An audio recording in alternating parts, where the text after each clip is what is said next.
Book your driving lesson now at dla-driving.co.uk.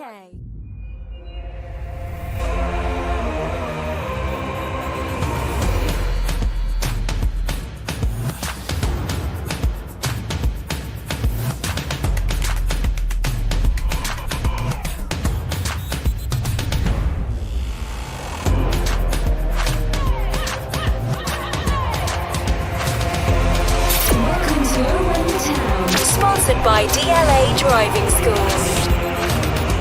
Hello and welcome to Over in the Town. I don't know how, well, sounds like we're repeating ourselves every week, doesn't it? It's another away defeat number 10 as Luton lose 2-1 at Loftus Road to what we must say is an informed Queen's Park Rangers, and it's getting very, very frustrating. But in my opinion, it could have been a little bit different had some of the issues gone our way. So we're going to talk about the game in a little bit more detail as well. And we ask you guys, is changing our manager the only option for our form to turn around? And should the players really shoulder some of the blame? We've got your comments on that as well. Got your 3-word reviews as usual and a little bit more. And if you're watching on YouTube, you'll already see that there's just two of us here this evening, Steve and myself.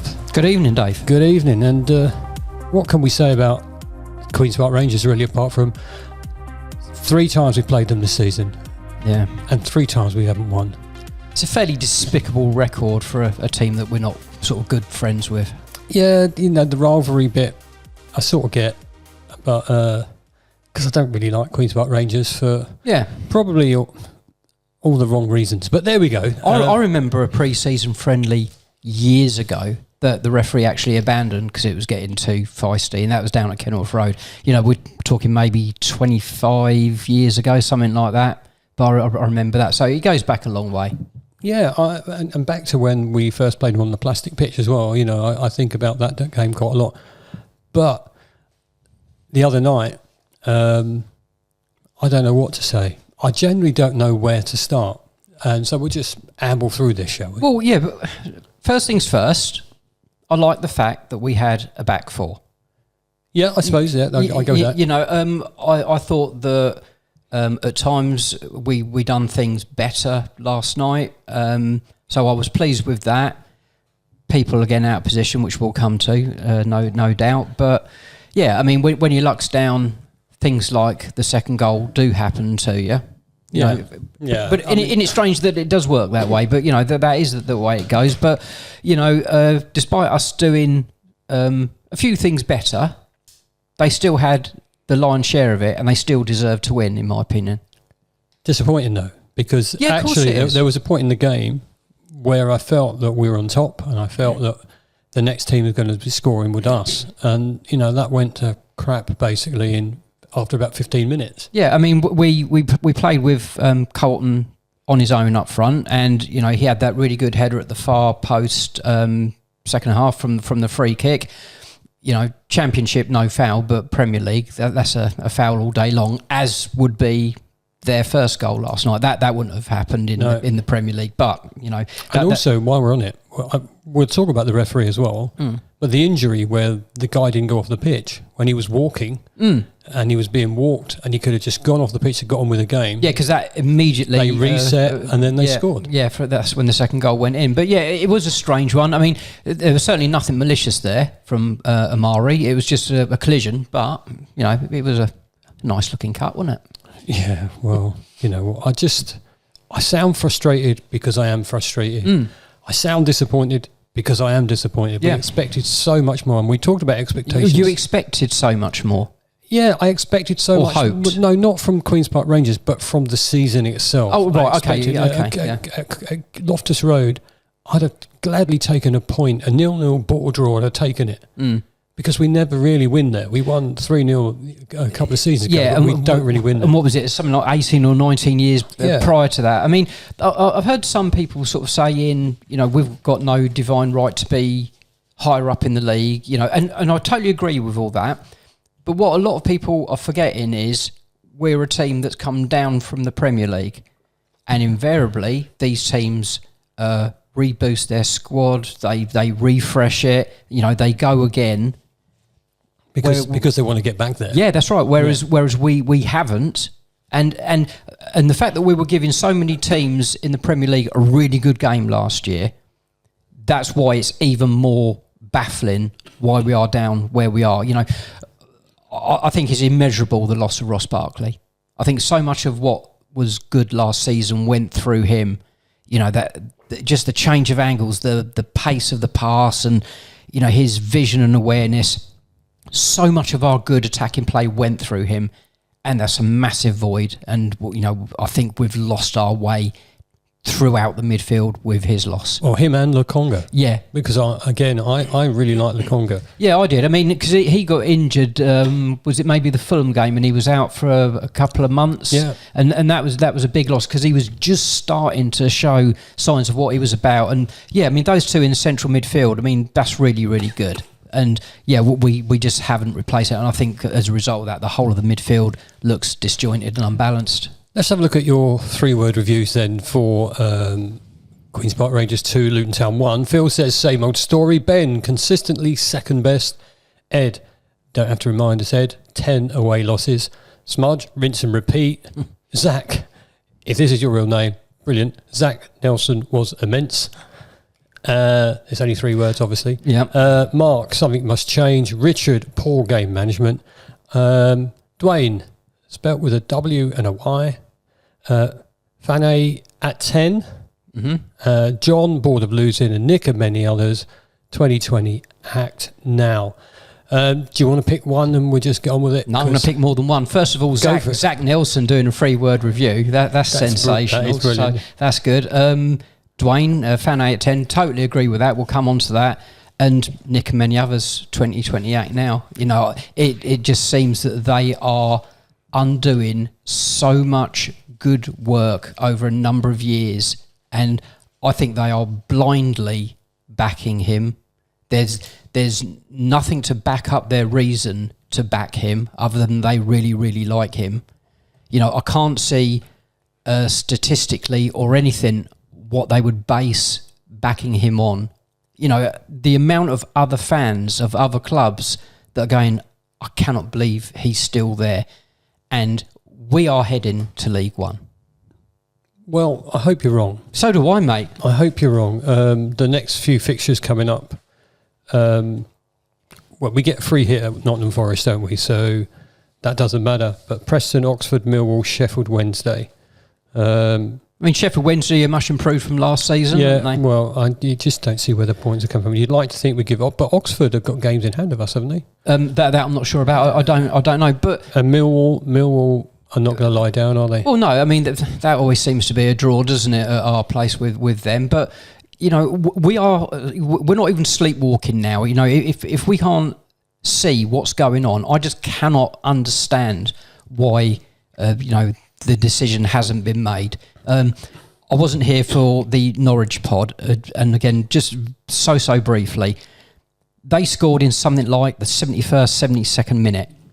Edwards then spent 10 minutes having 3 or 4 different meetings with various members of his coaching before making a change. Such indecision, you know. He should be making a decision almost straight away.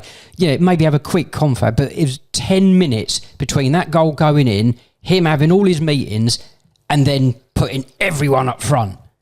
You know, did it really take all that time to come up with that sort of, you know, thought process? I can't answer that. It's just a blatant lack of decisiveness. You would expect a manager to be the one in control, the one that says, I want to do this. Yeah. Let's get it done. But it's a team event and he has a management team behind him, so I could see why he probably chats to them. But you're wrong. But do it in one conversation, though. It was 10 minutes where he faffed about speaking to 3 individual people. Do it in one thing, 2 minutes, make the changes. Well, yeah. I'm not disagreeing with you, Steve. I'm really not disagreeing with you. Okay. So, you know, we go to Loftus Road and it was noticeable that the away end wasn't full. Normally it would be full. Yeah, I mean, previous years we've had the lower tier as well, haven't we? Yeah, and, you know, that reflects on how fans are feeling, doesn't it? It's not a case of... also reflects on the extortionate price of the tickets. well, I hope we charge them the same when they come to our place. I don't know how that works. But yeah, and it's not a great view from that stand either. No, if you're in the wrong seat, it's a horrible view. And maybe we had a slow start, but the writing sort of was on the wall after about 7 or 8 minutes, wasn't it? When Kaminsky made the save from, was it Frey? What a save!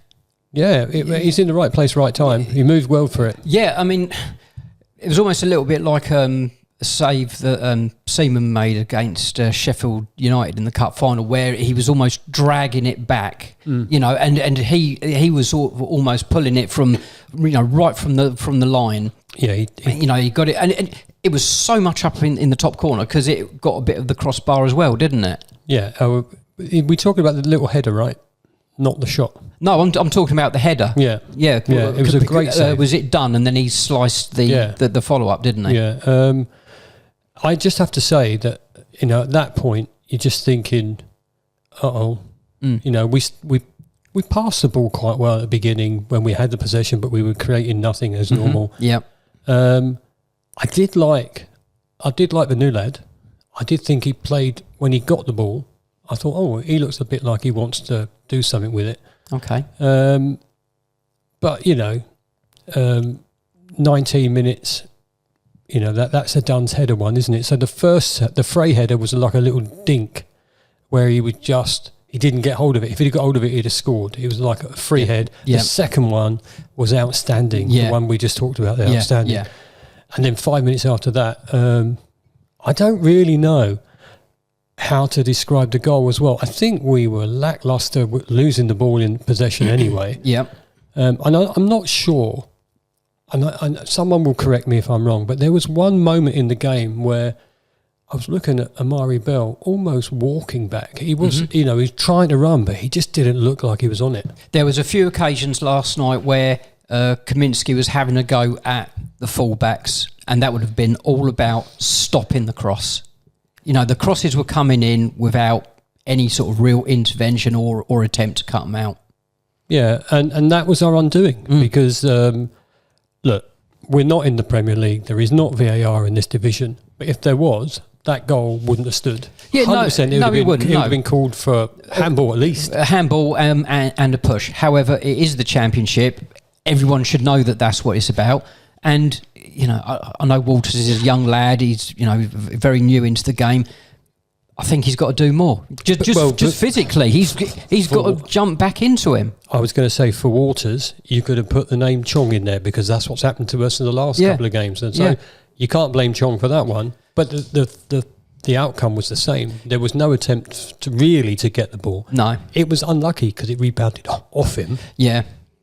And they was all saying that, it was a decent finish. I would say...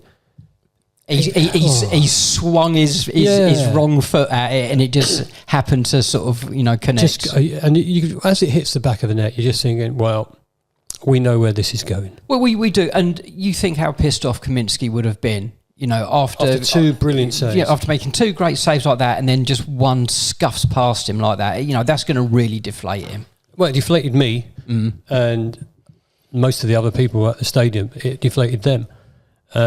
And then, your whole attitude changes and you look at the game and you're trying to look for positives. And like I say, I thought some of the positives were the new lad. I think... Based on what, Dave? Well, I just liked his attitude, if I'm honest. I mean, he might have been out of position for definite. He definitely doesn't play up front, does he? No, he doesn't. So you've then got to ask the question, can you make a debut player more uncomfortable by playing him out of position? Well, I think he had a couple of our best chances of the game. Well, yeah, that was second half, which I'm sure we'll come to. But to me, he ran with the ball a couple of times. He ran into blind alleys. Yeah, he ran about, but again, I'm not going to judge him on that. But I didn't think he'd done an awful lot in that first half. I mean, I think his performance overall was promising, and I'm sure there'll be people who disagree with me, but I think his performance overall was promising, and I feel that we could have a player there if he gets in the right position to start with, and can live up to his potential. That's what I'm thinking. We'll see. The one that I was again disappointed with last night, and he hasn't been the same this season at all, is Nakamba. I don't think he had a brilliant game either. No. The championship season, he just seemed to be right on the player that was receiving the pass. Yeah. He just seems to be 4 or 5 yards off everything at the moment. Yeah, was it the first half where we had that big goalmouth scramble, and then I think there was literally, when your luck's not going for you, it's not going for you. Yeah, it pinged around, and it came out to Nakamba and he blasted it over. I was just amazed that he shot. You know, well, I've never known such a reluctant shooter than Nakamba. But, you know, when your luck's going for you, that ball will ping to someone and it'll be slammed in the back of the net. Was that when Zach Nelson had done that great run on the wing? He done sort of like a shimmy, got in between the two. Absolutely. And then he pulled it back for him. That was good. Walsh, I thought he clearly tried to have an influence on the game. More often than not, he was one of the only midfielders that was going to the ball to receive it and to move it on. Again, he didn't dominate the game in any way, shape or form. But did you think that Walsh was a little bit softer in his tackling? Do you think he had the previous red cards in his head? Well, he didn't lunge in. I still think he sort of tackled, but he tackled, sort of standing up, which unfortunately is what you've got to do in the modern game. But yeah, I mean, the two sendings offs were just idiotic, and they were both lunges, whereas these were, he tried to tackle but standing up. So it's clearly playing on his mind. So therefore, did he tackle at 100%? Maybe not. But I thought invariably he was going to the ball to try and receive it and move it on. So I liked his intent.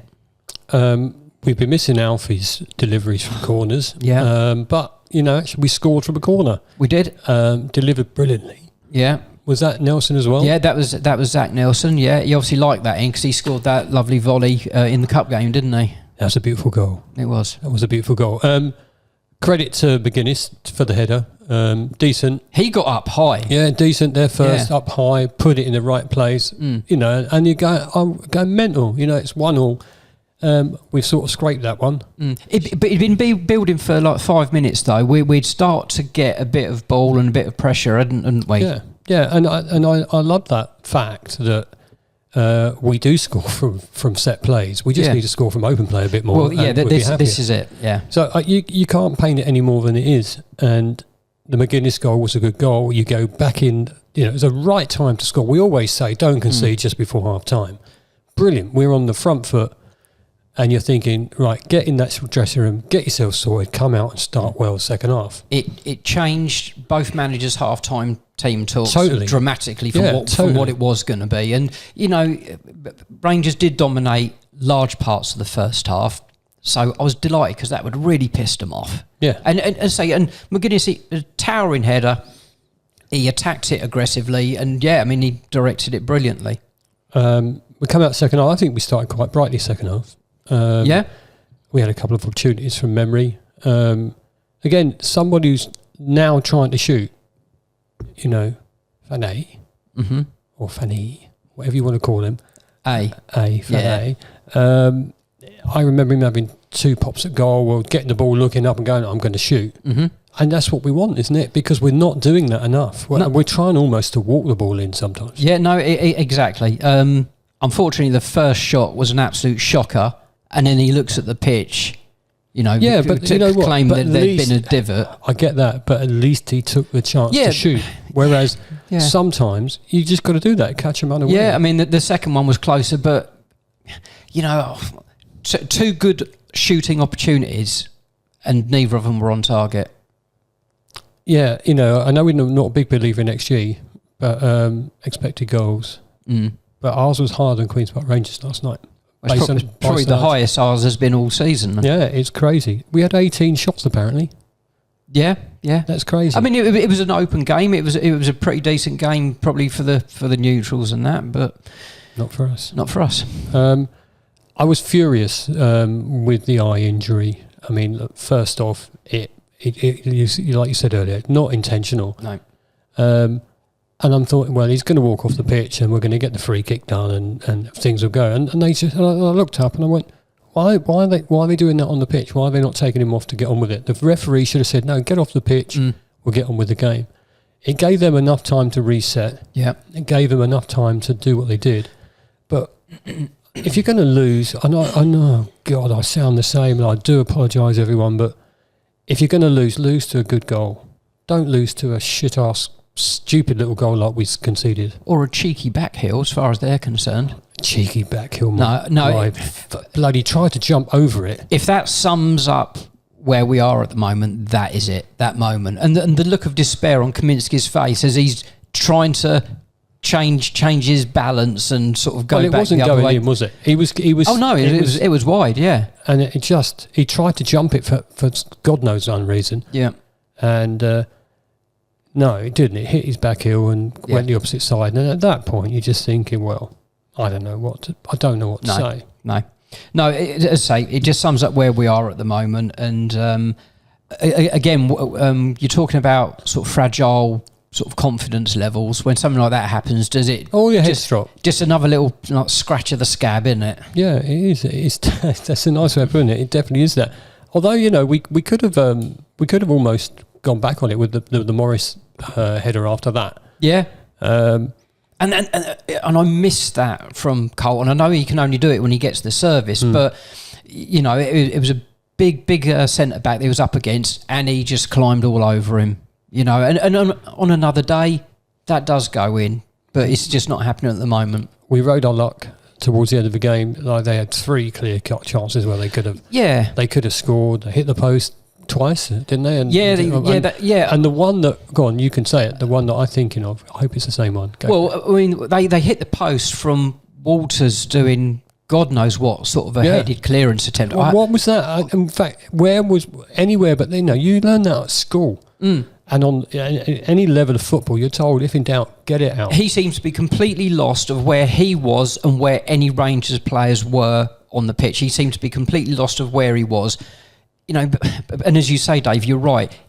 If you are in that position, then you don't head it back central. No. And that's what ended up with it hitting the post and that. But McGuinness's goal, absolutely great, yeah? There was a moment in the first half where he got done out on the wing in a really, really soft, rubbish tackle that led to an opportunity. Also in the first half, there was something central that, again, weak. And then in the second half, that I think you're about to come to, that cocked up back pass that the guy cut out. I think it was Lloyd, but then he should have scored. He put it wide. So, great goal from McGuinness. He then went on to miss an absolute sitter of a header right at the end from a corner. Yeah, it was a good chance. Very good chance. Yeah, it was a good chance. And again, he was gutted to miss in that as well. Yeah, no, that's right. But, we spent 10 million. I'm sorry, things like that have got to be on target regardless. I mean, you can't get a freer header than that. But apart from that, he scored a great goal. He missed that header, and there was 2 or 3 defensive real balls up. So, it's these individual sloppy decisions and moments of play that are costing us. And I don't know if it's attitude or whatever it is, but that's what's crippling us at the moment. And the fact that we're not creating chances, or the chances that are coming, they're not getting put away. I mean, Elijah had one where he just towed it towards goal. I know there was a sort of a guy in the way, but again, I want that physical sort of strength and power to maybe try and get nearer to the ball that way. But when you it's not about luck all the time, but when your luck's down, it's down, isn't it? And your strikers are not performing well, your midfield is non-existent, and your defence at times are not defending. That's right. I mean, midfield, I think it's just been diabolical. I've seen some poor Luton teams in the past, I have to be honest. We've seen some shite in our some time. Absolute poor ones. And, like this week, Wycombe Wanderers signs Sonny Bradley. They signed him on loan. We haven't got a figure like him in our team right now. The one that's there leading the way at the back. Yeah, that's right, because he can be an up-and-atom leader. He can also be, like a sympathetic. He had a lot of really good attributes as a leader. He was a natural leader. And, we absolutely miss that character. Who's our leader on the pitch now, though? You can't look at that. I mean, I know who the club captain is. Yeah.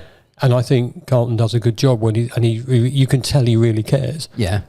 But who's the leader in that team there? You can't see one. No, that's right. I mean, for me, again, everyone sort of has an era of football that they feel that sort of belongs to them. For me, it's like two of your centre-backs or a central midfielder. They're your ideal captains for me. And, like a Kevin Nichols type character. But yeah, we have no one like that. No one to say either get on with it or, you're okay, whatever. We're missing that.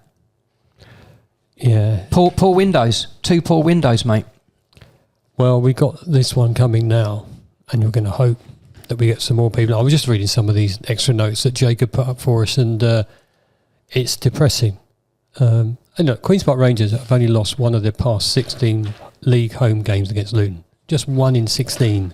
So we were never going there to win, were we? That's how I look at it. Well, yeah, okay, but very quickly, Dave, in isolation, again, ignoring the season that we've had, we've come down from the Premier League. We haven't lost a lot of players. We shouldn't be losing. On paper, we should be looking to cause them significant problems. Yeah. And we haven't. And we're on the longest ongoing losing streak on the road in all of the divisions, which is not surprising. Yeah. I mean, I like the amount of set play goals that we've scored. Just score some from open play, please. Yeah, but the fact is it, I don't know, 45% of our goals are set plays. That shows that we're not scoring anywhere near enough in open play. Yeah. Look, after the game, and obviously building up to the game, and everybody in social media and at the stadiums, everyone's got different opinions, and that's fine. But Rob's taken a lot of criticism, and rightly so, because the team is not playing very well. Mm-hmm. And you're either in the camp of wanting him to stay and get it right, or you're in the camp that wants him to go. And so at the end of a game, when people shout you're getting sacked in the morning, you're quite right to express your views on that. Firstly, should the players take some of the blame for the way they're playing? That's my first question, really. Yes, they should. Yeah, absolutely. And, we've seen it and discussed it on previous pods and different games. Carlton Morris certainly feels it. I mean, he's got a couple of bookings just for balling out and acting aggressively. When people, like at Middlesbrough, he got booked at Middlesbrough, where he said, to the, one of the defenders, I don't know if it's Moses or whoever, they're taking the piss out of us. Yeah. And so, is changing the manager the only way you see our form changing? It is for me, because he is, in my opinion, incapable of making the changes necessary. He's incapable of building confidence. Let me prelude the next statement by, there is no way I want him back. However, when Nathan the Rat came back for the second time after Graham Jones, there was immediately some confidence and belief and understanding within the team. Okay, now there's absolutely no way that I want him back, but because when he left second time around, we were fed up of the football. We were fed up of the me thing. We were done with him, and that's still the case. However, a new person came in and immediately turned round or improved the form. There was a couple of games right at the end of Graham Jones' tenure where there were signs that it was starting to pick up, but he very quickly got everyone understanding what their job was, where they needed to be. They were suddenly full of confidence. That is what a different manager can do. Okay, just take the other side of that then. Say just by some miracle Rob turns this around, right? Just, we're just hypothetically talking about this now. Yeah. Does he win back those doubters? Does he win back those people that have been absolutely going for his head?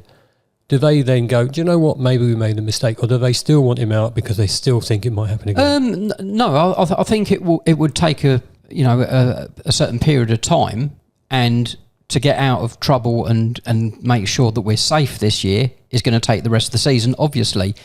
And I think it would take all of that time for Rob to win people over. That's what I'm saying. If he does, though, yeah. If it, because at the moment the board look like they're not going to let him go. Yeah, which in my opinion is staggering. It's absolutely staggering. It's almost it is irresponsible. The amount of good work that they're undoing.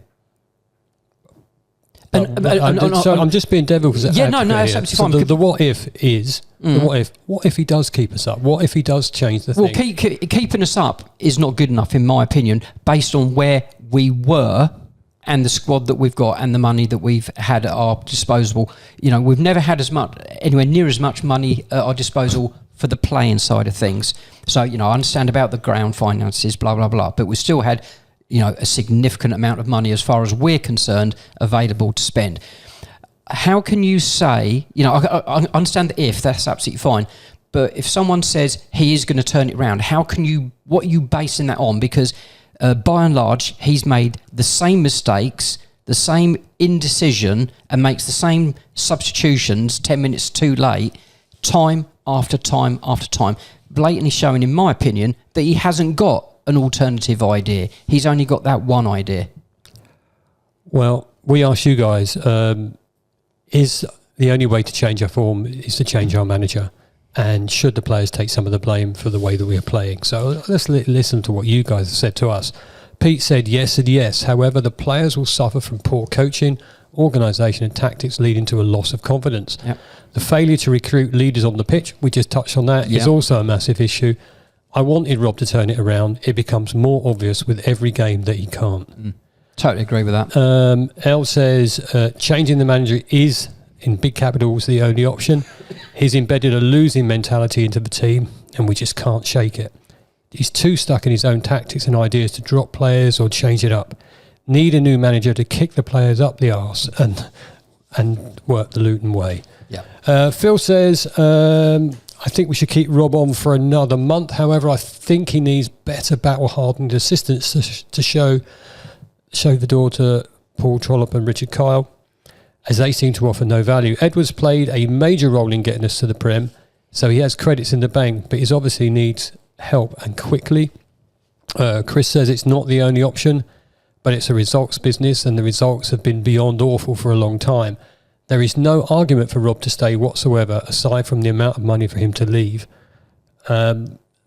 which I would expect, if I'm honest, just stopping that for a minute, I would expect there would be a clause in a contract that says if we terminate, this is your termination fee. Yeah. And I wouldn't think it would be the full amount. Yeah, no, exactly. I mean, I would be gobsmacked if there was any contract now for normal clubs, not, you know, taking out the super rich clubs, and any normal clubs where they pay out the full value of the contract. Like, you know, surely those days are gone. But yeah, and whatever the figures are, $1 million, $1.5 million, you know, because obviously the coaches would go as well, in my opinion, because they are equally to blame for it all.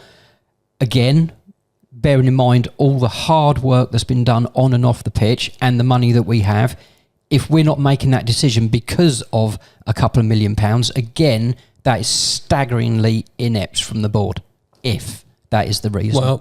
Well, we say many times, we have no idea what's going on behind the scenes there, have we? No, that's right. But on that basis, that is why we air these potential reasons. Yeah. Chris continued and said, players have been at fault too, but whoever comes in needs to drive togetherness, pick their confidence off the floor and drill it to them the Luton way. There's a couple of others I just picked up before we came on air. Matt Anstey, listening all the way in Australia, says, personally, I think we're not improving, and we haven't since when Lockyer had his heart attack last year. Overall players, board and management need a change. Overall players, board and management need a change. We've been losing for way far too long. Something has to give. Different point of view. Daz Hatter says the players are definitely to take some of the blame. And I don't personally think that losing Rob Edwards is the answer. I go. And finally, two more. Chris Neville says, given a majority of the players were here 2 seasons ago and got promoted, you have to put the blame on the manager and the coaching tactics. As an example, Chong hasn't been good recently, but he's not a wing-back. Last season, Hashi was poor, but he's not a centre-back. And I think Chong's got even worse since he tried to turn himself into Liam George. That is true. Oh, Hudson's back. Ian Lee says, it would seem so, yes, not changing the manager. Yeah, but he won't walk and 2020 won't sack him. The manager picks the team and decides the formation tactics, but the players continue to make the same mistakes, particularly in defence and up front. Is that because they're not comfortable with, not the tactics, but the general setup of the team and what the team is being asked to do in certain scenarios? Is that why they're making these silly individual mistakes, because they feel uncomfortable in the position and the duties that they've got? It shouldn't be, no, but is it? It's a difficult one, isn't it? Because it just is a really difficult one, because I can't see how the team has changed so much in their mentality. But the atmosphere around the club at the moment is not what it was. No. Not even. No, there's a lot of division. Not even talking about last season or the season before, but for the last 10 years, getting back to where we were and where we are now, it's the worst I've felt for a while. Yeah, I mean, I don't want to quote Darren, but he mentioned several times and a while ago about we had a clear identity, and I think everyone bought into that. It's easy to buy into it when you're improving and you're getting better and better and you're winning games and you're sort of at the right end of the division. But I think everyone was on board. Everyone could see what we were trying to do, and all the players and all the fans and everyone. It was just, let's all go together. Whereas now you've got indecision on the sidelines. You've got 10-minute meetings before you think, oh well, we'll put everyone who's an attacker on the pitch for the last few minutes. You've got people out of position. I said it earlier about Fane. First game, playing as a number 10. Can you make him even more uncomfortable? Probably play him in defence. And also the infighting in the terracing as well is sort of not what we do. No, but it is understandable because we live in a very divisive world. It's very polar, isn't it? The whole world at the moment, and I think this is just another example of it. Look, we're on this podcast. We're giving our own views.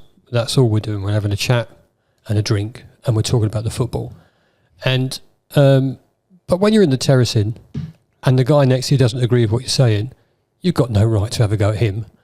Just you can have your opinions, have them. But don't get nasty with them. So if you're standing next to someone who wants Rob out and you don't, ignore them. Just don't start infighting. That's ridiculous. I know we've all got opinions. And now the FA Cup's come in. I used to get really excited about FA Cup third round day. Yep. I used to love it. And I also used to turn up at an FA Cup, doesn't matter what division we were in, but mostly when we was in the Championship or the old Division 2. And I think, God, we could win the FA Cup this year. We'd be lucky to get a goal, won't we, at Forest? They're going to rest players for definite, but Nottingham Forest, what have they done this season? Incredible. Well, it's Luton reserves against Forest reserves. Did you go to the 59 Cup final, Dave? I'm not that old, Steve. Really? But I went to the League Cup final. Okay, yeah, me too, yeah. What I was going to say about Nottingham Forest, right? I think we said this before. We all sort of said, look, you've sold your whole squad, you've redone, and they've sold their squad like twice. They spent crap loads of money, but they're third now, and they're third, 5 points off of fifth, I think. So they're doing really, really well. If they keep this up, they're going to end up in Europe this season. There are certain managers that do well at certain size clubs, or how what the squad's like and stuff like that. Because Nuno was absolute junk at Spurs, wasn't he? He'd done absolutely no good at all there. And Wolves got rid of him, didn't they? Yeah. Again, I think he'd been there a few years. Maybe it was just getting a little bit stale, something like that. But he just seems to have got an absolute tune out of Forest. I mean, Chris Wood is playing absolutely exceptional. Yeah. He's scoring week in, week out in the Premier League. 12 goals. Yeah. And again, I think he's playing a very straightforward, basic, fast tempoed game, resilient in defence, and it's just the basic. The basics never change. However you wrap it up. Have we just got to hope that Nottingham Forest are resting all their players because they've got a big game against Liverpool coming up, and we have a good day, and they have a really off day? Well, yeah, you can hope that, but I'm sure that we're going to sort of rest players, or if we've got the opportunity to give some of our other players minutes because they're coming back from injury. I mean, I don't know where. It'd be nice to see Alfie back. It'd be lovely to see Alfie back. It'd be lovely to see Burke back, and countless others and that. But you can't see us getting anything the way Forest playing. However, both teams are going to be so different. You'd like to see the magic of the FA Cup. You'd like to say it, but realistically, cliche day. But realistically, unless we get a couple of really good draws if we win, and it's a really big if, by the way, folks. It's a really big if. We expect to lose, right? Yeah. We expect, and if you're going to break your 10-game away record, if you're going to break that record, do it at Nottingham Forest to a third in the Premier League. That would be great. No, we're not. We'll wait until we're at Vicarage Road and then break the away. You've just reminded me we've got to go there yet. That's not even good. The best bit about Saturday for me is I'm going to meet my friend Dave Asprey and have a chat about Forest and how they're getting on. And Dave, if you're listening, can't wait to do that with you guys. You know he's going to be absolutely loving that conversation, isn't he? And why not? Why not? Yeah, I mean it's dream time for them, undoubtedly. Listen, Dave's a realist. He knows how I feel, and you can not like Nottingham Forest if you don't. But they're not a team that I've had any problems with in the past. Some of their fan base when we were one-on-one together in the Championship, they were a bit weird. But you look back at what they've achieved in the past and the managers and the players they've had. You've got to say, they're a decent club, really, and they won the European Cup twice. Yeah, I mean, the 3-0 win at Wolves last night. At the these are all really good results that we would have dreamt of when we were in the Premier League. You just keep thinking to yourself, they can't keep it up, but they have, and they've been very consistent, practically safe in that division now. Yeah, and they'll only build on that. So I'm in fear of the game on Saturday. I'm in fear of the FA Cup, but rather stupidly, I'm going, and I think we're going to. Let's hope we get a surprise. I'm thinking we're going to do something positive. Let's hope we get a surprise, Steve, and it'll be, I don't care off of bloody Eddie Bayo's backside in the last minute. I'll have it. Yeah. I'll have it, because the last time we were there, it was a great ending to the game. It was. Yeah, 2-0 down. We've sort of clawed it back right at the end, but again, you've got to keep going, haven't you? No replays. No. I'm assuming they'll use VAR because it's there. Or not, I don't know. I think it did. Yeah, I think so, yes. Penalties might be our best option. Who knows? Listen. Let's just hope we can get something, even if it's some confidence, or if we experiment, or if we experiment on a certain thing that's different to what Edwards Wouldn't it be nice just to come away from a game, and even if you have lost, gone, wow, we played really well. Mm-hmm. And we were unlucky. Whereas we're leaving games at the moment going, well, that was rubbish. Yeah. And we deserved that. So, I want to win. Can't see it happening, but I want to win. So if you're going to Nottingham Forest and you see me and, you see me crying over a pint of beer, come and say hello.